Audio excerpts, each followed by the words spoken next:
Bonjour à tous, bonjour à toutes et bienvenue sur Zéro to Baguette, votre podcast de français pour tous les apprenants du monde entier. Je m'appelle Pierre et je suis vraiment très heureux d'être ici avec vous aujourd'hui. Et moi, je m'appelle Claire. Bonjour tout le monde. Oh, je suis tellement contente de vous retrouver. Chaque épisode, c'est un grand plaisir. Un très grand plaisir. Absolument. Et aujourd'hui, nous avons quelque chose de vraiment spécial. Quelque chose de différent. Quelque chose qui va peut-être vous surprendre. Et peut-être même vous motiver beaucoup. Oh, j'adore quand Pierre dit ça. Ça veut dire que l'épisode va être très intéressant. Alors Pierre, dis-leur, qu'est-ce qu'on a aujourd'hui ? Aujourd'hui, nous allons parler d'une expérience. Une expérience réelle. L'expérience de quelqu'un qui a décidé d'écouter du français chaque jour pendant une semaine entière. 7 jours. Et qui va nous raconter ce qui s'est passé. Oui, et cette personne s'appelle Thomas. Thomas est quelqu'un qui a essayé d'apprendre le français avant, il y a quelques années, mais il a abandonné. Ça ne marchait pas, c'était trop difficile, trop ennuyeux, trop compliqué. Et puis un jour, Thomas a découvert quelque chose. Il a découvert qu'on peut apprendre le français en écoutant. Simplement en écoutant. Pas en étudiant des règles de grammaire, pas en mémorisant des listes de vocabulaire, juste en écoutant. Et alors, il a décidé de faire une expérience. Il a décidé d'écouter du français chaque jour pendant 7 jours. Tous les matins en prenant son café, dans le bus, pendant le déjeuner. Et il a tout noté, ses progrès, ses difficultés, ses surprises. Et aujourd'hui, Thomas va nous raconter cette semaine, jour par jour. Et nous, Pierre et Claire, nous allons expliquer les mots et les phrases importants. Comme toujours, doucement, clairement, naturellement. Avant de commencer, si vous aimez notre podcast, abonnez-vous à Zéro to Baguette. C'est gratuit et ça nous aide vraiment beaucoup. Et partagez cet épisode avec quelqu'un qui apprend le français ou qui veut commencer. Parce que l'histoire de Thomas, elle va peut-être changer leur façon d'apprendre. Vraiment. Absolument. Bon, êtes-vous prêts ? Êtes-vous prête ? Alors, écoutons Thomas nous raconter sa semaine de français. Bonjour à tous, je m'appelle Thomas et je veux vous raconter quelque chose d'important. Quelque chose qui a vraiment changé ma façon d'apprendre le français. Mais d'abord, laissez-moi vous expliquer mon histoire avec le français. J'ai essayé d'apprendre le français il y a 3 ans. J'ai acheté des livres, j'ai téléchargé des applications, j'ai regardé des vidéos sur internet, j'ai étudié pendant quelques semaines. Et puis, j'ai arrêté. Pourquoi ? Parce que c'était trop difficile. Je ne progressais pas. Je ne comprenais rien quand j'entendais du vrai français. Et j'étais frustré. Alors pendant 3 ans, j'ai oublié le français. Complètement oublié. Et puis, il y a 2 mois, un ami m'a dit quelque chose d'intéressant. Il m'a dit « Écoute du français tous les jours ». Pas 1 heure, pas une leçon, juste écoute. 20 minutes, 30 minutes, pendant que tu fais autre chose, pendant que tu prépares ton café, pendant que tu marches, pendant que tu fais la vaisselle. J'ai trouvé ça bizarre, vraiment bizarre. Écouter sans étudier, sans noter des mots, sans faire des exercices, ça ne semblait pas sérieux. Mais j'étais curieux, alors j'ai décidé d'essayer pendant 7 jours. Voici ce qui s'est passé. Lundi, jour 1. Le premier jour, j'étais sceptique, très sceptique. J'ai écouté 30 minutes de français pendant mon petit déjeuner. Je ne comprenais presque rien. Peut-être 10% des mots. C'était décourageant. J'entendais des sons, des phrases, mais tout allait trop vite. Je pensais, c'est inutile, je perds mon temps. Mais j'avais dit 7 jours, alors j'ai continué. Mardi, jour 2. Le deuxième jour, quelque chose de petit s'est passé. un tout petit quelque chose. J'écoutais encore pendant le petit déjeuner et j'ai entendu un mot que je connaissais. Le mot « bonjour ». Et puis le mot « merci ». Et puis le mot « s'il vous plaît ». Des mots très simples. Mais les entendre dans une vraie conversation, c'était différent. C'était vivant. Et j'ai souri. Mercredi, jour 3. Le 3e jour était le plus difficile. J'étais fatigué. J'avais beaucoup de travail. Et la petite voix dans ma tête disait « Arrête, c'est inutile. Tu ne progresses pas vraiment. » Mais j'ai écouté quand même. 20 minutes dans le métro. Et quelque chose d'intéressant s'est passé. J'ai commencé à reconnaître le rythme du français.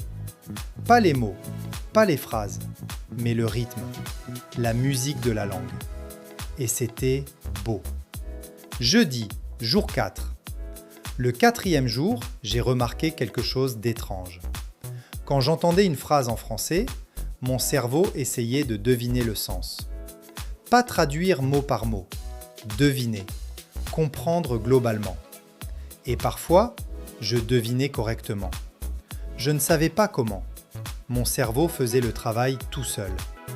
Vendredi, jour 5. Le 5e jour était ma journée préférée de toute la semaine. J'écoutais du français en marchant jusqu'au travail et soudain, j'ai compris une phrase entière. Une vraie phrase. Pas un mot isolé. Une phrase complète. Elle disait quelque chose comme « Le café est chaud ce matin ». Une phrase très simple. Mais pour moi, ce matin-là, c'était une victoire énorme. J'ai ri tout seul dans la rue. Samedi, jour 6. Le 6e jour, j'ai fait quelque chose que je n'avais pas prévu. J'ai essayé de parler français. Tout seul dans ma cuisine. Devant mon miroir. J'ai dit « Bonjour, je m'appelle Thomas. J'habite à Londres. J'aime le café. » Des phrases très simples. Mais ma bouche bougeait. Les sons sortaient. Et ils ressemblaient au français que j'écoutais depuis 5 jours. Pas parfait, mais reconnaissable. Dimanche, jour 7. Le dernier jour. J'ai écouté 1 heure de français. Pas 20 minutes. 1 heure entière. Parce que je voulais. Pas parce que c'était une obligation.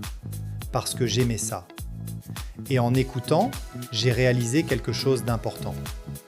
Quelque chose que je veux partager avec vous. Apprendre une langue, ce n'est pas mémoriser des règles. Ce n'est pas faire des exercices. C'est s'exposer. C'est écouter. C'est laisser la langue entrer dans ton cerveau. Doucement, naturellement, sans forcer.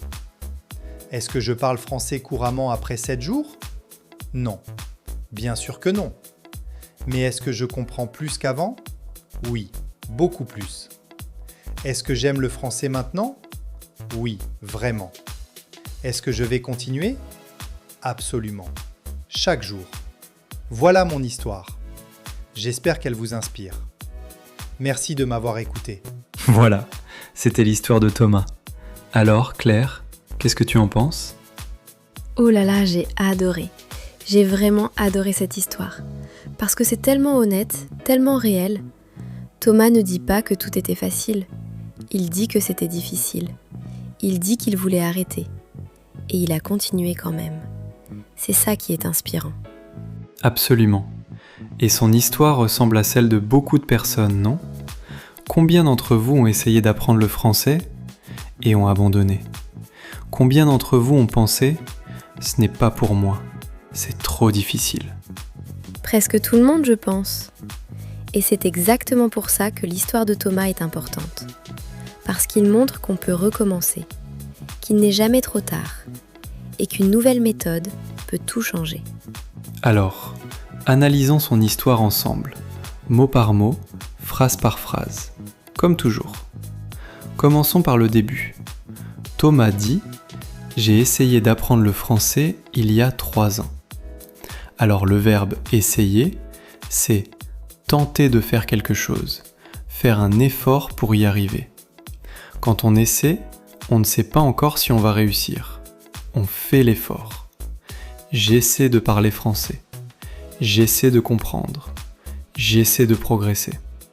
Et il y a 3 ans, c'est une expression de temps très importante. Ça indique quand quelque chose s'est passé dans le passé. Il y a 3 ans, il y a 2 mois, il y a 1 semaine. Ça veut dire que l'action s'est passée avant maintenant. 3 ans avant aujourd'hui. 2 mois avant aujourd'hui. C'est le passé. Et Thomas dit qu'il a acheté des livres, téléchargé des applications, regardé des vidéos. Ces verbes sont tous au passé composé. C'est le temps qu'on utilise pour parler d'actions terminées dans le passé. J'ai acheté. J'ai téléchargé. J'ai regardé. J'ai étudié. J'ai arrêté. Retenez cette structure. J'ai plus le verbe. C'est le passé composé. Et puis Thomas dit quelque chose de très courant. J'ai arrêté. Arrêter, c'est cesser de faire quelque chose, mettre fin à une activité. J'ai arrêté de fumer. J'ai arrêté le sport. J'ai arrêté d'apprendre le français. Et pourquoi il a arrêté ? Parce que c'était trop difficile. Trop, c'est au-delà de la limite acceptable. Trop difficile, c'est difficile au-delà du supportable. Trop ennuyeux, trop compliqué, trop lent. Et il dit « Je ne progressais pas ». Progresser, c'est avancer, s'améliorer, aller de l'avant. Quand on progresse dans une langue, on comprend plus, on parle mieux. Et ne pas progresser, c'est rester au même niveau, ne pas s'améliorer. C'est très frustrant quand on apprend une langue. On veut des résultats. Et il utilise le mot « frustré ». La frustration, c'est un sentiment très négatif. C'est quand on fait des efforts, mais qu'on n'obtient pas les résultats qu'on espérait. On est bloqué, on n'avance pas, et on se sent mal. Je suis frustré. Elle est frustrée. Nous sommes frustrés. C'est un sentiment que beaucoup d'apprenants de langue connaissent très bien. Tout à fait. Et puis Thomas dit quelque chose de très fort. Pendant 3 ans, j'ai oublié le français. Complètement oublié. Alors oublier, c'est le contraire de se souvenir. Quand on oublie quelque chose, ça disparaît de notre mémoire. On ne s'en souvient plus.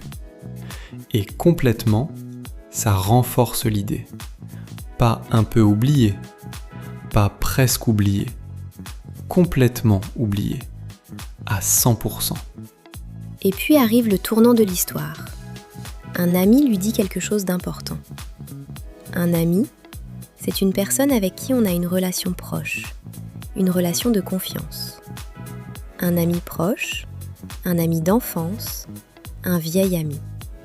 Et cet ami lui dit « Écoute du français tous les jours. Tous les jours, chaque jour, sans exception. C'est une habitude quotidienne. » Et l'ami dit quelque chose de très intéressant. Pendant que tu fais autre chose. Pendant que, c'est faire 2 choses en même temps, simultanément. Pendant que tu prépares ton café, tu fais le café et tu écoutes le français en même temps. Pendant que tu marches et tu écoutes. C'est ça, la puissance de l'écoute passive. Et Thomas dit que cette idée lui semblait bizarre. Sembler, c'est donner une impression, avoir l'air de. Ça semble difficile, ça a l'air difficile. Ça semble bizarre, ça paraît étrange. Et bizarre, c'est quelque chose d'inhabituel, d'étrange, qu'on ne comprend pas bien. Écouter sans étudier, ça lui semblait bizarre, pas logique. Mais il était curieux. La curiosité, c'est l'envie de découvrir, d'explorer, de comprendre quelque chose de nouveau. Être curieux, c'est vouloir savoir. Et la curiosité est une qualité extraordinaire pour apprendre une langue. Si vous êtes curieux, vous allez progresser. Toujours. Alors passons au premier jour. Lundi, jour 1. Thomas dit qu'il était sceptique. Sceptique, C'est quelqu'un qui doute, qui ne croit pas facilement, qui dit « Je ne suis pas sûr que ça marche, je ne suis pas convaincu ». Un sceptique, c'est le contraire d'un optimiste. Et Thomas comprend seulement 10% des mots. 10%, c'est très peu. Imaginez un texte de 100 mots. Vous en comprenez 10. Seulement 10. Et il dit que c'était décourageant. Décourageant, c'est quelque chose qui donne envie d'abandonner, qui enlève la motivation. Le contraire, c'est encourageant. Quelque chose d'encourageant donne envie de continuer. La première écoute de Thomas était décourageante. Il voulait presque arrêter. Mais il n'a pas arrêté. Et le deuxième jour, mardi, jour 2. Quelque chose de petit se passe. Thomas entend des mots qu'il connaissait. Et il dit, les entendre dans une vraie conversation, c'était vivant. Vivant, ça veut dire plein de vie, réel, authentique. Pas les mots dans un livre, froid et statique. Des mots vivants, dans une vraie conversation, avec de vraies émotions. Et il a souri. Sourire, c'est faire un sourire, exprimer la joie sur son visage. Un sourire, c'est le signe que quelque chose fait du bien. Et puis le troisième jour, mercredi, jour 3. Thomas décrit la petite voix dans sa tête. Cette expression est magnifique. Devant le miroir, c'est une technique fantastique pour apprendre à parler une langue. Vous parlez à votre reflet.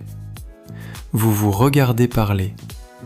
Vous observez vos expressions, la façon dont votre bouche bouge. C'est très utile pour la prononciation. Et Thomas dit « Ma bouche bougeait, les sons sortaient. » Bouger, c'est faire un mouvement. Et les sons sortaient, les sons quittaient sa bouche. Il produisait du son. Et il dit que son français était reconnaissable. Reconnaissable, c'est quelque chose qu'on peut identifier, qu'on peut reconnaître. Pas parfait, mais reconnaissable. On entend et on dit « Ah, c'est du français !» C'est un progrès énorme pour quelqu'un qui a commencé à écouter seulement 5 jours avant. Et enfin, le 7e jour. Dimanche, jour 7. Thomas écoute 1 heure entière. Et il dit quelque chose de très important. Parce que je voulais. Pas parce que c'était une obligation. Une obligation, c'est quelque chose qu'on doit faire, qu'on est forcé de faire. L'école peut être une obligation. Le travail peut être une obligation. Mais écouter du français ce dimanche-là, c'était un choix, un désir, une envie. Et la différence entre une obligation et une envie, c'est tout. Quand on apprend par obligation, on progresse lentement. Quand on apprend parce qu'on aime, parce qu'on veut, parce qu'on trouve ça intéressant, on progresse beaucoup plus vite. La motivation interne est le secret numéro 1 pour apprendre une langue. Et Thomas conclut avec une phrase magnifique. Il dit « Apprendre une langue, ce n'est pas mémoriser des règles, ce n'est pas faire des exercices, c'est s'exposer, c'est écouter.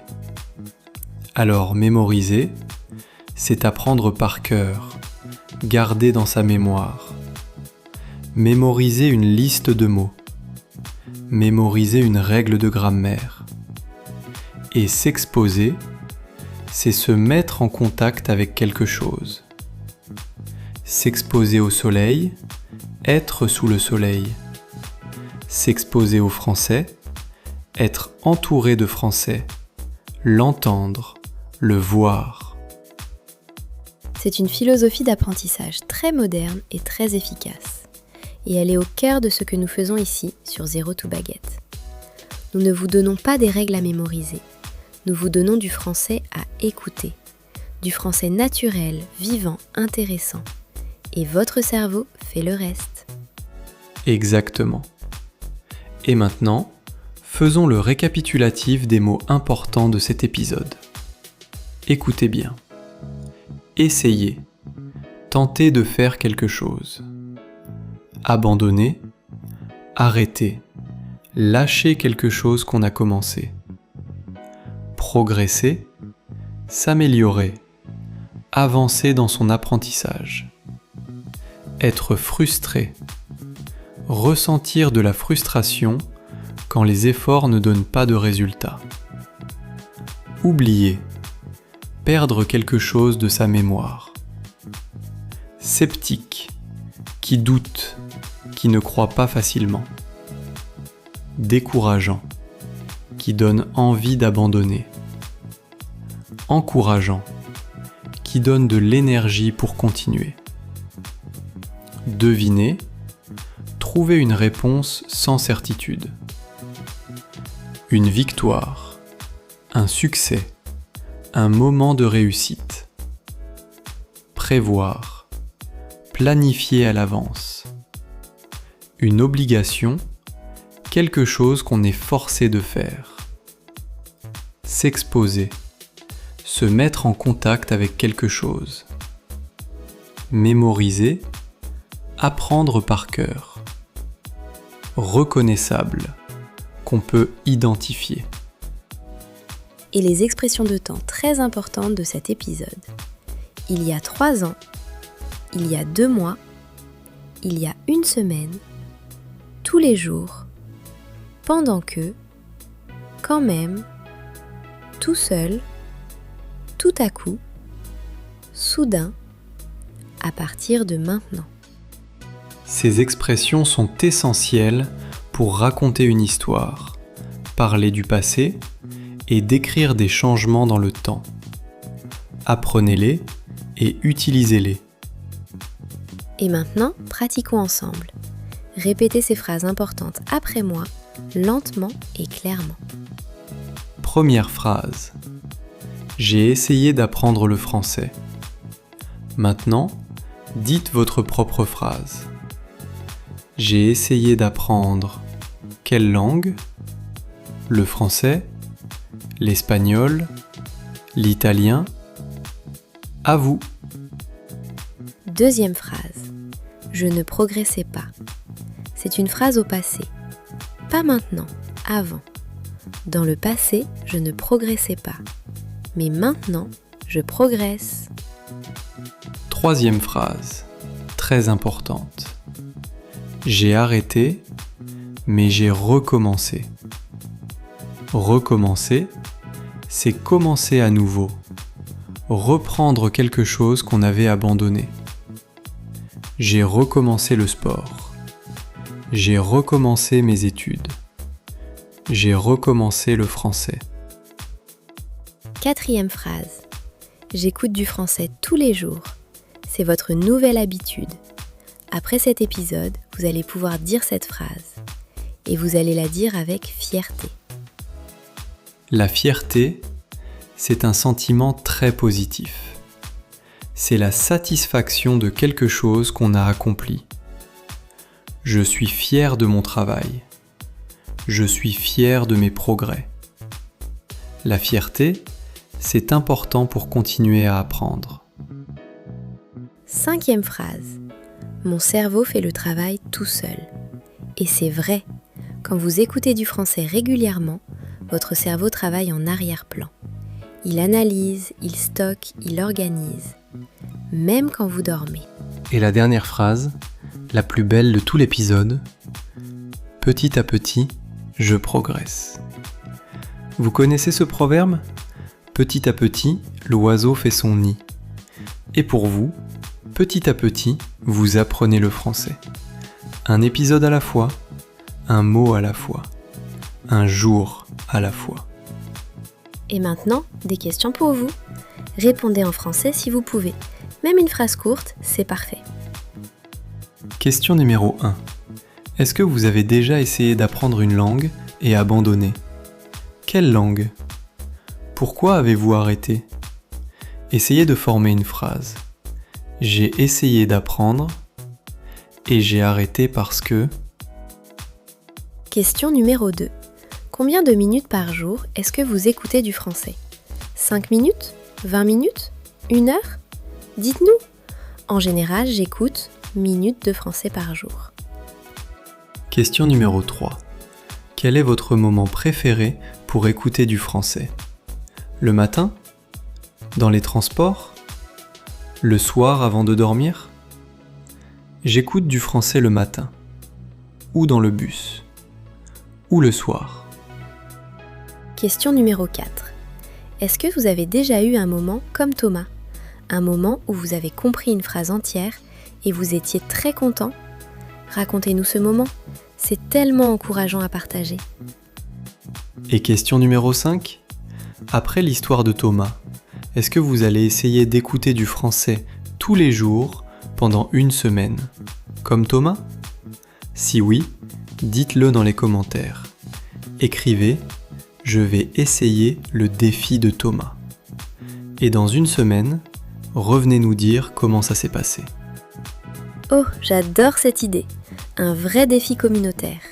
Imaginez, des centaines de personnes dans le monde entier qui écoutent du français tous les jours pendant 7 jours et qui reviennent partager leur expérience. C'est magnifique. Avant de conclure, voici quelques mots bonus liés à l'apprentissage des langues. Des mots très utiles que vous allez rencontrer souvent. Apprendre, c'est acquérir des connaissances, des compétences. J'apprends le français. J'apprends à conduire. J'apprends une recette. Comprendre, c'est saisir le sens de quelque chose. Je comprends cette phrase. Je comprends ton problème. Je ne comprends pas ce mot. Répéter, c'est dire ou faire quelque chose plusieurs fois. Répète après moi. Répète cette phrase. La répétition est essentielle pour mémoriser. Progresser, c'est s'améliorer, avancer. Je progresse en français. Mon niveau progresse. C'est encourageant de voir ces progrès. Continuer, c'est ne pas arrêter, persévérer. Continue à écouter, continue à pratiquer, ne t'arrête pas. Pratiquer, c'est exercer une compétence régulièrement pour s'améliorer. Je pratique le français tous les jours. On s'améliore en pratiquant. S'améliorer, c'est devenir meilleur. Mon français s'améliore. Je m'améliore chaque jour. L'amélioration prend du temps. Persévérer, c'est continuer malgré les difficultés. Thomas a persévéré. Il n'a pas abandonné. La persévérance est la clé du succès. La motivation, c'est l'énergie intérieure qui nous pousse à agir. Avoir de la motivation, c'est vouloir faire quelque chose. Sans motivation, c'est difficile. Avec motivation, tout est possible. La confiance, c'est croire en soi, en ses capacités. J'ai confiance en moi. Je suis confiant. La confiance en soi est essentielle pour parler une langue étrangère. Un défi, c'est quelque chose de difficile qu'on décide de faire. Une épreuve qu'on se donne. Le défi de Thomas, 7 jours d'écoute. Un défi sportif. Un défi personnel. Les défis nous font grandir. Une habitude, c'est quelque chose qu'on fait régulièrement, presque automatiquement. Se laver les dents est une habitude. Boire du café le matin est une habitude. Et écouter du français peut devenir une habitude aussi. La patience, c'est la capacité d'attendre calmement sans s'énerver. Apprendre une langue demande de la patience. On ne devient pas bilingue en une semaine. Mais avec de la patience, on arrive à ses objectifs. Un objectif, c'est un but, quelque chose qu'on veut atteindre. Mon objectif, c'est de parler français couramment. Mon objectif, c'est de comprendre les films français. Avoir un objectif clair aide à rester motivé. Et voilà, c'est tout pour aujourd'hui. Quel épisode, non ? L'histoire de Thomas était vraiment inspirante. Oh oui, je suis vraiment touchée par son histoire, parce qu'elle montre quelque chose de très important. Il n'est jamais trop tard pour recommencer. Jamais. Thomas avait abandonné le français pendant 3 ans. 3 ans et en une semaine d'écoute, il a retrouvé l'amour du français. C'est magnifique. Et ce que Thomas a découvert, c'est exactement ce que nous faisons ici sur Zero to Baguette. Nous ne vous donnons pas des règles à mémoriser. Nous vous donnons du français vivant à écouter. Parce que c'est comme ça que le cerveau apprend le mieux, naturellement, sans stress, sans pression. Et vous ? Vous êtes déjà en train de faire ce que Thomas a fait ? En ce moment, en écoutant cet épisode, vous exposez votre cerveau au français. Vous écoutez des conversations naturelles, vous entendez des mots dans leur contexte, vous faites exactement ce qu'il faut faire. Alors continuez, revenez demain, revenez la semaine prochaine. Chaque épisode, votre cerveau absorbe un peu plus. Chaque écoute, vous comprenez un peu mieux. Et un jour qui sera plus proche que vous ne le pensez, vous allez réaliser que vous parlez français, naturellement, avec confiance. Petit à petit, l'oiseau fait son nid. Et vous, petit à petit, vous construisez votre français, brique par brique, mot par mot, épisode par épisode. Et avant de vous laisser, notre question du jour, vous pouvez répondre dans les commentaires. Voici la question. Est-ce que l'histoire de Thomas vous a inspiré ? Est-ce que vous allez accepter le défi ? Écoutez du français tous les jours pendant 7 jours. Dites-nous dans les commentaires. Je relève le défi. Et revenez nous dire comment ça s'est passé dans une semaine. On vous attend. Et si cet épisode vous a aidé, si l'histoire de Thomas vous a motivé, abonnez-vous à Zero to Baguette. Partagez cet épisode avec quelqu'un qui apprend le français ou qui a envie de commencer.